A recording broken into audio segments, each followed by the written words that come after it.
Hello, my name is Mariana, and today this is a reading for the collective. So, because it is a collective reading, I'm doing it with my big combined deck of tarot cards and astrological oracle cards. So, you see both of them in your reading today. There are only tarot cards here, which really just eases my mind because I feel like there's this common language that I have developed already with tarot. Something that it goes a little bit deeper when the astrological cards come through, almost like opening my consciousness or opening my field of perception in a way that sometimes it feels hard to grasp. There's this word that I always forget, but it's something that you cannot measure. It's like very hard to understand. What is it? Ineffable. I think that's the word. Anyways, so just to give you a little bit of an explanation why this is another collective reading and why I felt called to pull cards for the collective today, right after, the astrological new year, to which I already have pulled cards for the collective yesterday. And the reason for that is because recently I have come to learn about today as being the day that marks the end of the Kali Yuga cycle. And I wasn't so familiar with either that concept, even though I have studied yoga and the philosophy of yoga, but not in the sense of this more mystical side of things. And even like these larger templates of time is what I'm hearing.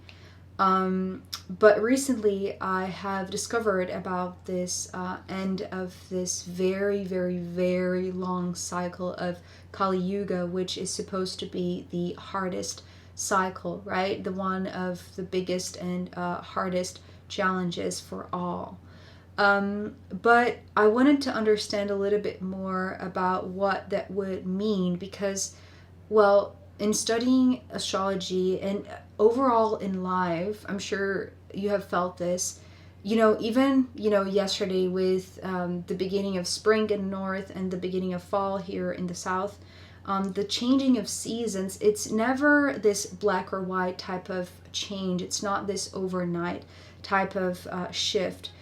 It goes in phases, right? It shifts slowly and gradually. So, fall is not starting because, yesterday the sun entered Aries and, the spring didn't start just because of that. Yes, that is a moment of significance and even of like this concentration of energy, right? Almost like this focal point.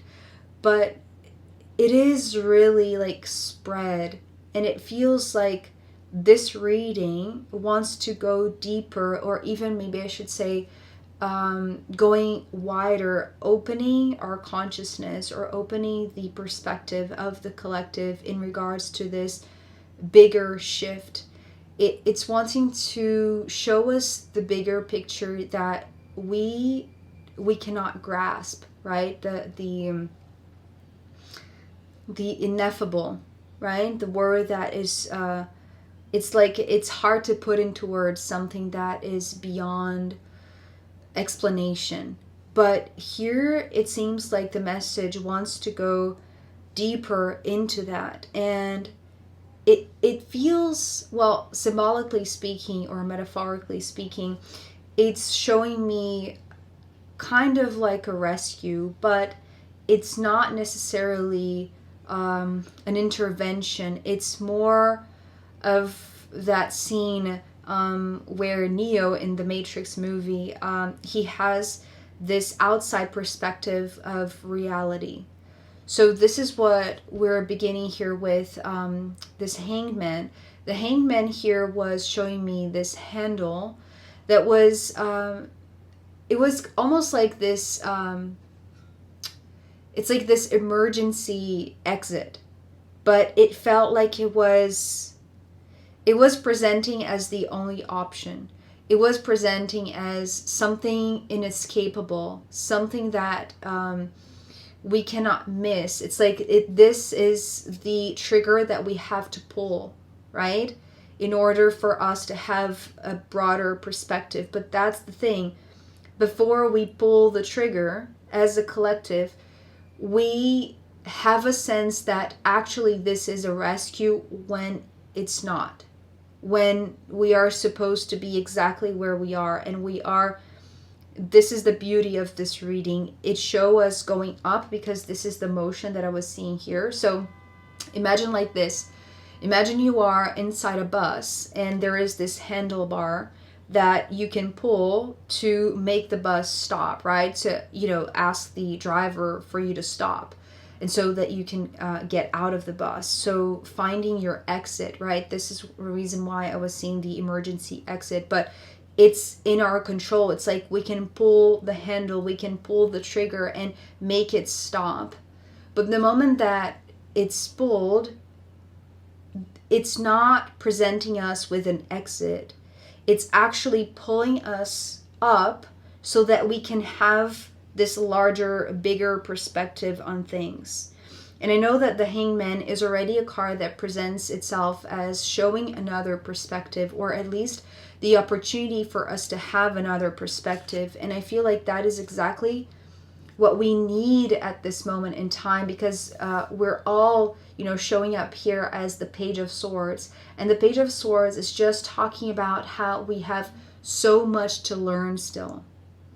There is this potential, this incredible potential that is blended with curiosity, that it's like indicates the way, right? But indicates the way for, for us all to learn. It's talking about lessons. It's talking about this apprenticeship. But it's only when we realize that this rescue, it's not going to resolve things, right? It's actually going to bring us to a bigger, wider perspective of things. And that is because the same way that I was describing this shift in seasons, this shift in bigger cycles as something that it doesn't happen from one day to the next. It takes a few days, a few weeks, a few months, a few years, however long it takes for us to adapt, for us to have this bigger, broader, wider perspective. And that is because the Six of Pentacles here is showing steps, but imagine like an escalator, but it's not an escalator. The image that I'm being given is, if you've been to Portugal, you'll know what I'm talking about, but I'm sure there are these types of transportations, these vehicles that are supposed to help us climb hills more easily. So I remember being in Lisbon and taking one of these. I think they were electrical. I don't know. They were very traditional and actually very, very uncomfortable. But it was very picturesque. It was very how do I say? Fun. It was a fun way to climb the hill, right? So that you didn't have to take the stairs, right?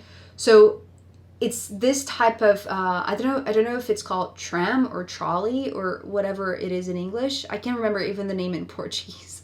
The Portuguese, they have a different name, a specific name, but if you know the name, please tell me. Please write down on the comments. I'm trying to think of it, but I can't remember. But anyways, so this is what the Six of Pentacles is showing. It's like that type of transportation that helps us go up the hill. It's almost like go up to a different atmosphere, but it's like the higher we go, it's like it's not going too fast. It's going in the speed that we can adjust our breathing, adjust our way to absorb this new atmosphere, right? And it's fascinating because we're not supposed to be up there for so long or forever even. That's, almost like this wider perspective. So we're meant to come down from that trip, from that journey, because another 6 is here, and it's the 6 of Cups, and it's talking about going down. So if the 6 of Pentacles was talking about this slow climbing, this slow progression, this slow going upwards to have this broader, it's like this top view of things, right? It's like this overview of everything. It's like this overview of your life. It's what I'm feeling. So that we can have this lesson, so that we can, it's like just open our minds to the potential that it is already inside us. But we're supposed to go back down, right? Because you see here how the hearts are pointing down. So it feels like there is this differentiation in terms of the speed. It feels like it takes longer for us to climb up, but it doesn't take so long for us to come back down. It feels like it's smooth sailing. It's almost like, it's like climbing a mountain being a very arduous path. But the moment that we're there, it's almost like there is this this slide, right? It's like this river that helps us flow back down to where we are or where we were.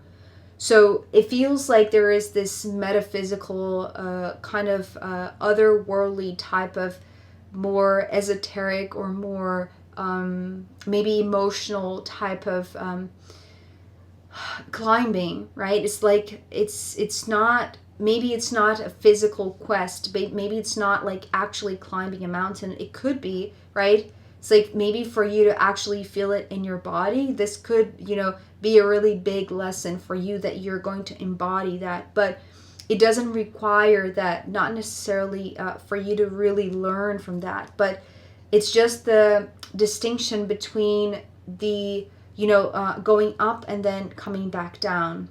And I feel like this has to do with almost like this, like the different condition in terms of the density of this physical plane and the more subtle realms that are, they just have a different quality to that. It's interesting because even like words are, they feel too small or too limited to describe this.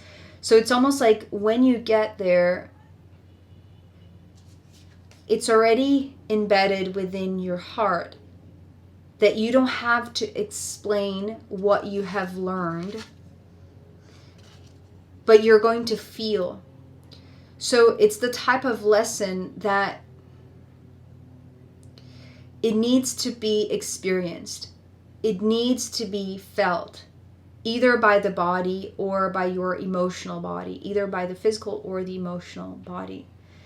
And I'm just saying that because I remember the reason why, to me, this memory of this trolley, let's say, or this tram that I traveled in Portugal, that memory to me is very vivid because it was completely uncomfortable. So if it was comfortable, if it was, very steady and, not quirky or not different, maybe it wouldn't be as remarkable for me to remember. And it's interesting because to me, the 6 of Cups also talks about the power to remember something from the past. But it's interesting here how, and maybe we are talking about a lesson from the past. It doesn't feel that way. It feels like something that we are going to learn right now, and that from that point on, everything is going to feel like it has already happened. So it is this broader, wider perspective in regards to time. So I want to say that it's almost like in opening our minds, because we do have a lot of space, a lot of room to learn from that. It's like we can learn about time in a different way. It's like we perhaps will be able to grasp these bigger cycles without leaving the body, without having to reincarnate once and again, once and again, once and again. Because I feel like that is the discomfort. The Ten of Swords here is just talking about the discomfort that is mostly remembered. And it's wanting to be almost like this, it's like this constant cycle. Just a second. Sorry. So continuing. The Ten of Swords being this repetition of cycles. This, it's like this continuum, this cycle of eternal reincarnation, right? Lifetime after lifetime after lifetime. And it feels like this it's like this repetition of patterns, this uncomfortable, going through hardship or having to, go through, challenging moments or, just struggle. It's like this feels like it's no longer necessary. However, if it wasn't for the discomfort, perhaps we wouldn't remember what we need to remember. Because it's like, remember, going through the climbing phase takes longer than going down. Going down, it's almost like going back to that memory without having to relive it necessarily. So it's a more subtle, it's like a faster path to that same experience without necessarily having to relive that, with your flesh and your body, right? So this cycle of hardship, it feels like it's no longer beneficial, or it's like it's not going to increase our ability to learn more from just repeating those karmic cycles, is what I'm hearing, even though I was trying to avoid that. But in terms of the Kali Yuga and the Hindu tradition and the philosophy of like the East, and all of this esoteric type of very ancient knowledge, yes, specific from coming from India, the karma word is already so embedded with presuppositions, things that are concepts that perhaps we don't have the full understanding of what karma actually is. Maybe we have lived a few experiences that have taught us, but right now it's almost like we can benefit, we can go faster in this cycle by just remembering. We don't have to relive it. So it makes me think of like people that do regressions, people that travel back in time and revisit past lifetimes and all of that. What I feel like this reading is saying is that can be useful for some people that feel like they have been constantly reliving moments that would trigger specific things. Remember, triggering this emergency exit handle, right? So pulling that trigger would create this sensation or the perception that one has to reclimb that mountain, go uphill, and then come back with that remembrance. But I do feel like that's not going to increase what we already know. It's almost like we know what we know already is enough, because it would just bring the discomfort. Yes, discomfort brings memories, right? But it feels like we don't have to suffer. We don't have to suffer from memories that perhaps are not supposed to be remembered. Yes, it is talking about remembering, but not necessarily these types of memories, right? So it's almost like, maybe using my example, with the trolley in Portugal, maybe I can think of the same experience of climbing up that hill as a very traditional way of just learning more about the Portuguese culture. Not necessarily what would be the first trigger for me to remember that, as I said, the discomfort of the seats and, the structure overall and the noise and all of that. So it's like reframing, but doing so in a way that we don't feel that we are alone, because the tens, to me, they symbolize the shared path. And this is exactly what these two cards are showing.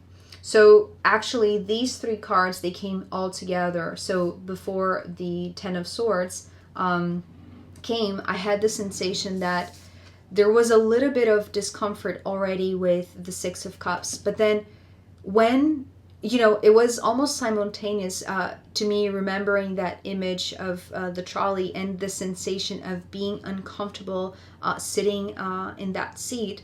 And then I saw the Ten of Swords, and then these two cards came underneath that. So two queens, the Queen of Swords and the Queen of Wands. This Queen of Swords is talking about this more actualized version of the page, which is the potential for learning. So I want to say that we still can learn from remembering the pain, remembering the horrible situations that we had to go through when we were kids, for instance, or even, as I said, with the example of, remembering past lives, which, yes, might be helpful to explain why we had to take so long to climb up a hill, right? And receive that embodied lesson. But we don't have to relive the discomfort. It's not going to increase. It can be useful, right? I'm not denying the utility of it, but it is not required. Suffering is not required to remember what is necessary to be remembered, right? Even though we might associate memories with, struggle or pain or discomfort or whatever it is. But that is no longer the requirement, at least this shift, right, in transition where we are being shown like the bigger picture, right? And so the one who is here beside us is the Queen of Wands, which is an even more self-actualized version beyond the Queen of Swords. So if the Queen of Swords is the one who has learned the lessons, right? So if the page was symbolizing the one that had room for learning, the Queen of Swords is almost like the embodiment of the lesson, right? But going through the hardship of remembering this path to past experiences that were not comfortable, right? Or pleasant.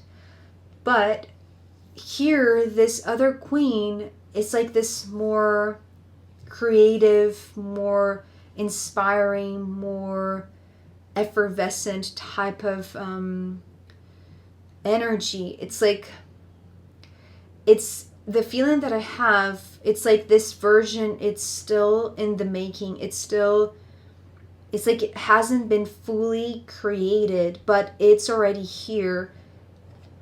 And it's almost like if we attach the Ten of Swords to this form, which is like our future form, our future version. If we attach these uncomfortable meanings or memories to this formation, it's like it's going to be still in the phase of this learning. What I mean by this is we're not going to make the leap between the Queen of Swords to the Queen of Wands, you see? It's a shift. It's like this transmuting process of going from the air suit to the wand suit, going from something that is already embedded with so much negative emotion or just overall weight, right? that it's like it's going to pollute. It's like this creation, it's so new. It has this broader perspective that it's more beneficial for us all if we don't carry these memories. It's like it's encouraging us to not take this. It's like we don't have to keep on repeating these cycles of suffering. We have already learned enough by climbing enough hills, however long they took, maybe lifetimes. It's like every time we come back and it feels easier, so that we have this impression that it's like we're going to climb it all over again and it's going to be easy. However, it's not as much, but we don't have to carry the memory that is hard, that is difficult, that is unpleasant, that is a challenge or a struggle. It's like if we trust that this version that is information, it's already being created, it's already in the making. It's like, what is the inspiration? It's like I'm seeing you blowing through the wind, and it's almost like it's interesting. I'm trying to see how I'm going to explain this with words, but maybe I should just demonstrate what I'm seeing. It's like choosing to breathe new life into your new version, this Queen of Wands. It's like doing something like this. So I don't know if you can sense, it's hard for me to explain that, right? How can you explain that? But this is how you shift from this bigger cycle of constant, reincarnations that were, just filled with suffering and struggle and pain, to something that is more, it's more vivid. It's more, the word that I'm receiving right now is like translucent. Because it's still information. It's almost like we can bring whatever energy we want into this future us, right? So it's almost like that is the bigger perspective. It's like now we have a larger overview of our life, right? It's like of these eternal, or what seems to be these eternal cycles of reincarnating. But don't mistake yourself with the fact that it's like that you will only remember the hardship. It's like that doesn't have to be the next thing, the next version. It's like, in fact, we are seeing it right now so that we can gain a new perspective and choose differently. Instead of choosing just, to go from the Page of Swords into the Queen of Swords, it's like we can choose to be an entire different species, or it's almost like the phoenix that I'm thinking right now, right? It's like allowing yourself to burn to ashes so that you can be birthed into something completely new. It's the same essence, right? It's another queen, but it's made of a completely different element. So it feels like this is, for us all. It's like we are being rebirthed, but with a new perspective, right? So that we don't have to carry all of these uncomfortable memories from past lives, from past reincarnations, into the next version of who we are, not just as, self or an individual, but as a species.